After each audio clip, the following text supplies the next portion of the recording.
Hello, welcome, our Bible tales. Jesus went out with his disciples across the Kidron Valley. They went to where there was a garden, into which he and his disciples entered. Judas, his betrayer, also knew the place, because Jesus had often met there with his disciples.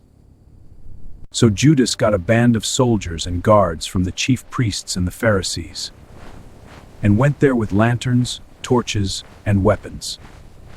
Jesus, knowing everything that was going to happen to him, went out to them. Whom are you for? Jesus the Nazarene.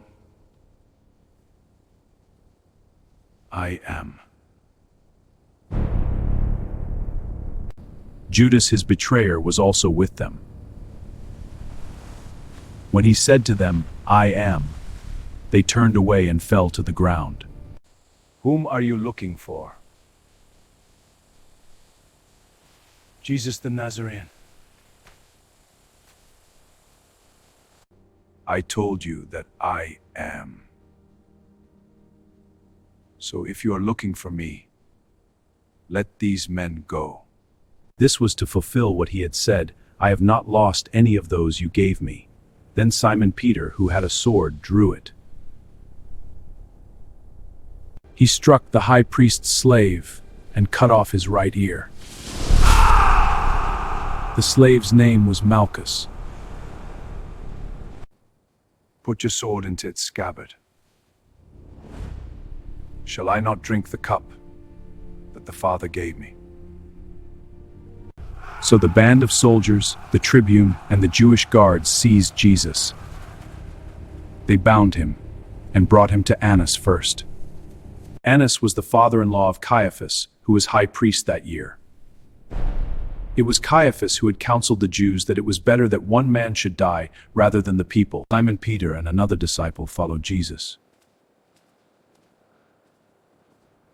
Now the other disciple was known to the high priest, and he entered the courtyard of the high priest with Jesus. But Peter stood at the gate outside. So the other disciple, the acquaintance of the high priests, went out and spoke to the gatekeeper, and brought Peter in. You are not one of this man's disciples, are you? I am not. Now the slaves and the guards were standing around a charcoal fire that they had made, because it was cold. Peter was also standing there keeping warm. The high priest questioned Jesus about his disciples and about his doctrine. Tell me about your disciples and your doctrine. I have spoken publicly to the world. I have always taught in a synagogue or in the temple area where all the Jews gather, and in secret I have said nothing. Why ask me? Ask those who heard me what I said to them. They know what I said.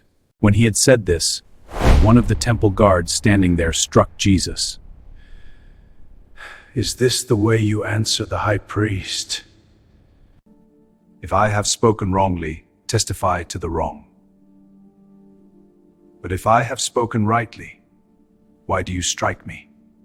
Then Annas sent him bound to Caiaphas the high priest. He was led away in chains through the dark halls. Now Simon Peter was standing there keeping warm. And they said to him, You are not one of his disciples, are you?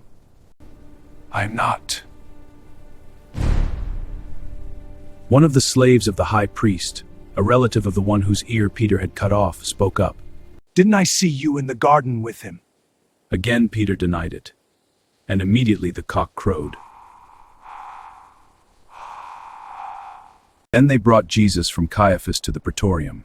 It was morning, and they themselves did not enter the praetorium, in order not to be defiled, so that they could eat the Passover. What charge do you bring against this man? If he were not a criminal, we would not have handed him over to you.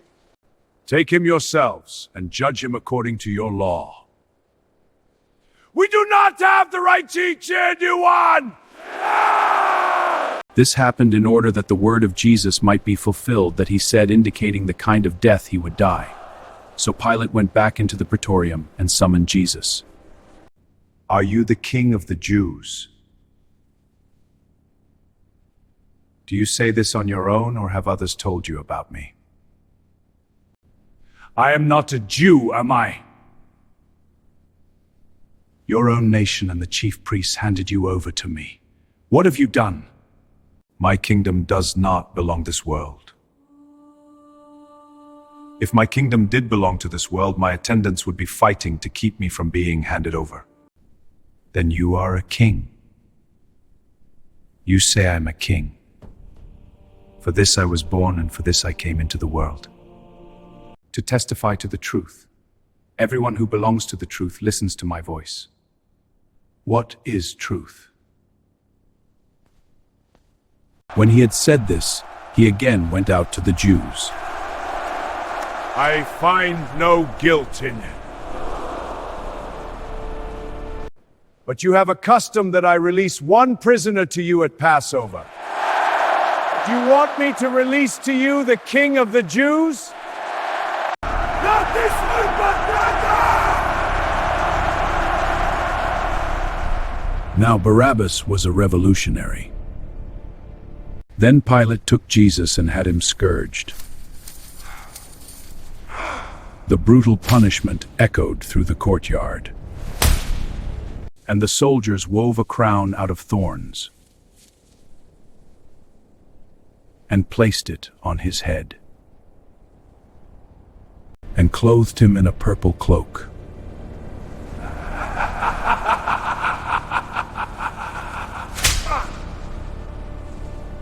Look, I am bringing him out to you, so that you may know that I find no guilt in him. Behold! Crucify him! Crucify him! Take him yourselves and crucify him. I find no guilt in him. We have a law, and according to that law he ought to die, because he made himself the Son of God. Now when Pilate heard this statement, he became even more afraid. Where are you from?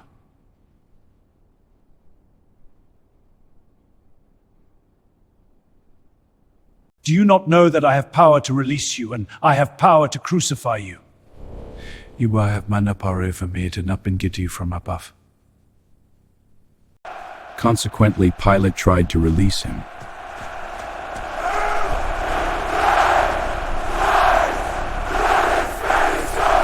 When Pilate heard these words, he brought Jesus out and seated him on the judge's bench in the place called Stone Pavement. We have no king but Caesar. Then he handed him over to them to be crucified. So they took Jesus, and, carrying the cross himself, he went out to what is called the place of the skull, in Hebrew, Golgotha. There they crucified him, and with him 2 others, one on either side. Pilate also had an inscription written and put on the cross. It read, "The chief priests..." Is not right, the King of the Jews, but that he said, "I am of the Jews." What I have written, I have written. When the soldiers had crucified Jesus, they took his clothes and divided them into 4 shares. Let's not tear it, but cast lots for it to see whose it will be. Standing by the cross of Jesus were his mother and his mother's sister, and Mary of Magdala. Woman, behold your son. Behold your mother. And from that hour the disciple took her into his home. I thirst.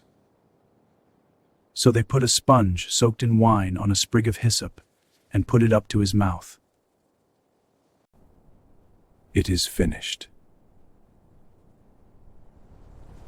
And bowing his head, he handed over the spirit.